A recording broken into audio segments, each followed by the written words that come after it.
नमस्कार, न्यूज 24 देख रहे हैं आप। मैं हूं आपके साथ ऋषभ शर्मा। तो टोक्यो ओलंपिक्स में भारतीय रेसलिंग का रवि उदय हुआ है। जी हां, आप समझ गए होंगे। रवि दहिया ने जिस तरह से रेसलिंग में भारत का नाम रोशन किया है और भारत की मेडल टैली में एक और मेडल लाकर हम सभी की उम्मीदों को पूरी तरह से उन्होंने चार चांद लगाए हैं। उस पर अब आज बात करने के लिए, हमारे साथ बात करने के लिए खुद मौजूद हैं रवि दहिया सीधे टोक्यो से, और साथ ही साथ उनके कोच रवि के अनिल मान साहब। बहुत बहुत मुबारकबाद आपको रवि। धन्यवाद जी, धन्यवाद। जिस तरह से हम तो कह रहे हैं कि टोक्यो में भारतीय रेसलिंग का एक बार फिर सूर्य उदय हुआ है, रवि उदय हुआ है, और कुछ वैसा ही हुआ है। आपके परफॉर्मेंस ने कह सकते हैं कि एक नए यूथ आइकन आप माने जा रहे हैं इस वक्त रेसलिंग के। कैसा लग रहा है आपको? ऐसा लग रहा है जी, एक हम मतलब इस तरीके से अगर देखे जा रहे हैं, हमने इसके लिए काफी दिनों से प्रैक्टिस कर रहे थे हम लगातार, तो अच्छा लग रहा है जी। मैं आपके गले में मेडल देख पा रहा हूं, और इस मेडल को जब आपने पहली बार पकड़ा, थामा, कहीं ना कहीं वो सपना पूरा होता हुआ दिखाई दिया जिसके लिए एक रेसलर तैयारी करता है। कल हम आपके गांव गए थे और हमारे को पता चला, आपके परिवार ने बताया छत्रसाल स्टेडियम में भी, कि आप हमेशा से ओलंपिक मेडल जीतना चाहते थे, और जब ये मेडल हाथ में आ गया तो वो फीलिंग्स क्या थी, वो जज्बात क्या थे? वो देखो जी, हर खिलाड़ी का एक सपना होता है ओलंपिक गेम्स, और उसमें मेडल जीतना एक मतलब अपने आप में होता है कि हमने कुछ देश के थोड़ा बहुत हम काम आए हैं और देश के लिए कुछ हमने करके दिखाया है। तो बहुत अच्छा महसूस कर रहे हैं और बहुत बहुत खुश हैं। बिल्कुल।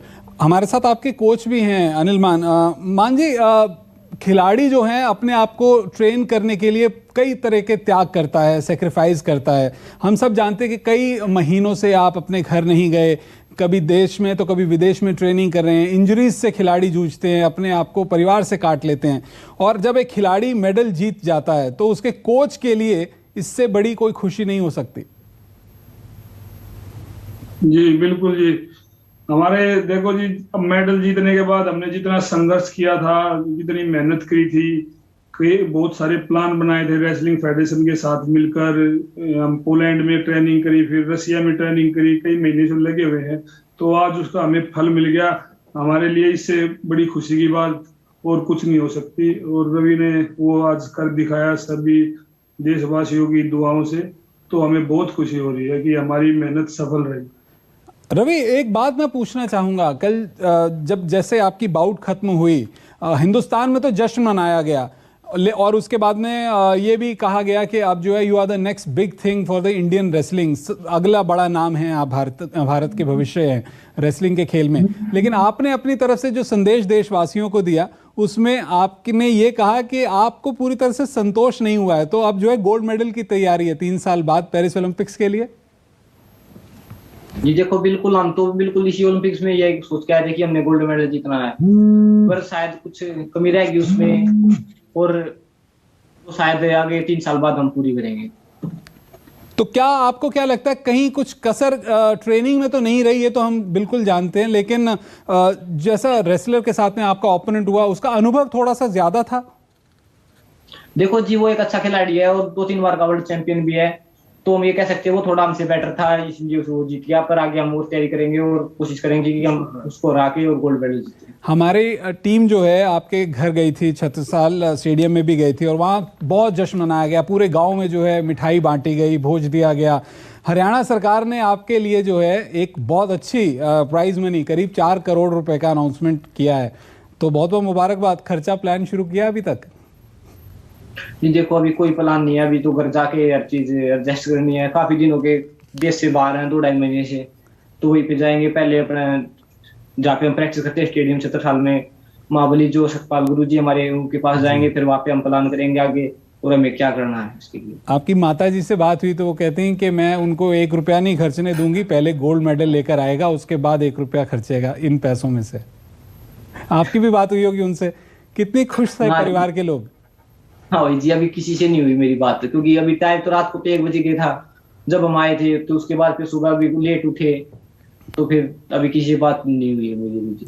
मान साहब, भारत के जो रेसलर्स हैं उनका बहुत अच्छा प्रदर्शन रहा है रेसलिंग में। हमने देखा सुशील ने जैसे बीजिंग ओलंपिक में पहले ब्रॉन्ज मेडल जीता, फिर लंदन ओलंपिक्स में उसको कन्वर्ट किया सिल्वर में, और योगेश्वर ने भी मेडल जीता, और अब जो है रवि जो है वो भारत की उम्मीदों के सूर्य बने हैं मेडल्स के रूप में। तो रेसलिंग का भविष्य आप कैसे देखते हैं ओलंपिक में? अभी तो बजरंग का जो है टोक्यो ओलंपिक में बाउट चल रहे हैं। देखो जी, बजरंग बहुत अच्छा करेगा और सेमीफाइनल बाउट में है, अभी थोड़ी देर बाद उसकी सेमीफाइनल बाउट है और देश उसके लिए दुआ कर रहा है, वो फाइनल खेलेगा कल। और मतलब आगे हमारा और भी बहुत अच्छा करेंगे रेसलर, क्योंकि रेसलिंग मेरे को काफी दिन से ये अच्छा क्रेज चल रहा है और आगे हम उम्मीद करेंगे कि अब की बार हमारी कम क्वालिफाई जाए, अगली बार एक दो मतलब सारे के सारे वेट हमारे क्वालिफाई होंगे और ज्यादा से ज्यादा मेडल देंगे अगली बार। रवि, आपसे बस 2-3 और सवाल पूछूंगा। कोरोना जैसी महामारी आई जहां पर घर से बाहर निकलना बहुत मुश्किल हो गया था खिलाड़ियों के लिए, एथलीट्स के लिए। अपनी फिटनेस ट्रेनिंग को आप किस तरह से लुक आफ्टर कर रहे थे? किस तरह से अपने आप को आपने मानसिक तौर पर इस बड़े कंपटीशन के लिए फोकस्ड रखा? देखो जी, मेरा क्वालिफाई 2019 में ही हो गया था वर्ल्ड चैंपियनशिप में, ब्रॉन्ज मेडल जीता था मैंने, वहाँ पे मैंने क्वालिफाई कर लिया था जी। फिर उसके बाद एक ही टारगेट था कि देखो ओलंपिक गेम्स में जाना है और गोल्ड मेडल जीतना, अगर नहीं तो मेडल तो लेना ही लेना है। तो फिर उसको ध्यान में रखते हमने ट्रेनिंग करी। कोविड हो गया था तो उसके टाइम पे सब हम स्टेडियम में रहते हैं तो सब घर पे चले गए थे और हम 10-20 जो बच्चे थे वे अंदर रह गए और तो सब चले गए थे लगभग। और हमारे गुरुजी जो सतपाल जी वो आते रहते थे और उन्होंने बस ये बोला कि बेटे समय है, देखो ये तो ऐसे ही चला जाएगा, सब किसी को कोई कुछ करना है, सब अपनी मेहनत करो, तुम फोकस रखो हर चीज पे और मालिक तुम्हारी बहुत सुनेगा। और हम घर पे नहीं गए और हमने लगातार ट्रेनिंग करी। उसके बाद फिर हमारा कैंप भी लगा साई में भी तो उन्होंने कुछ मतलब रूल बना के कैंप लगाया, तो वहाँ पे हमने और ज्यादा वहां से ट्रेनिंग बढ़ाई। तो इस तरीके से हमने हर चीज मतलब लेके चलते थे पहले से।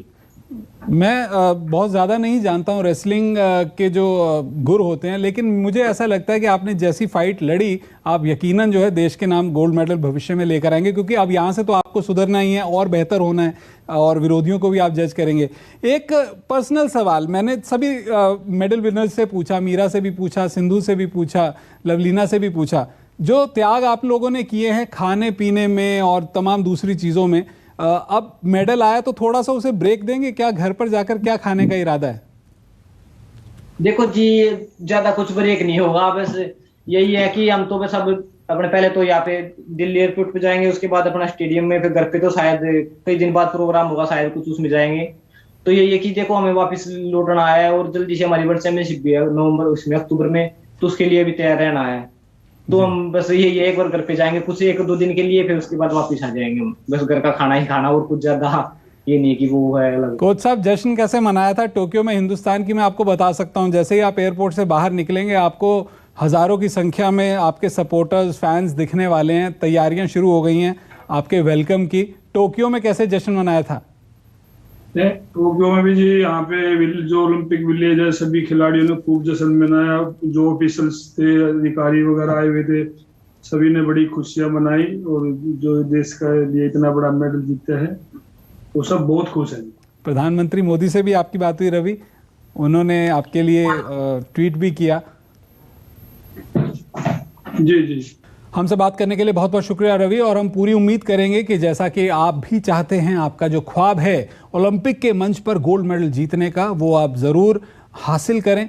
पेरिस ओलंपिक्स जो कि अब से सिर्फ 3 साल बाद खेले जाएंगे, उसके लिए आपकी ट्रेनिंग आगे भी जारी रहेगी और हम भी यही उम्मीद करते हैं कि वो ख्वाब आप ज़रूर मुकम्मल कर पाएंगे। हमसे बात करने के लिए बहुत बहुत शुक्रिया।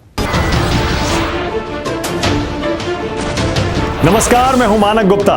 अगर आपको हमारा ये वीडियो पसंद आया हो तो इसे लाइक और शेयर जरूर करें, और हाँ, हमें सब्सक्राइब और फॉलो करना ना भूलें ताकि आप देश और दुनिया की कोई खबर मिस ना करें। तो जुड़े रहिए हमारे साथ और देखते रहिए News 24।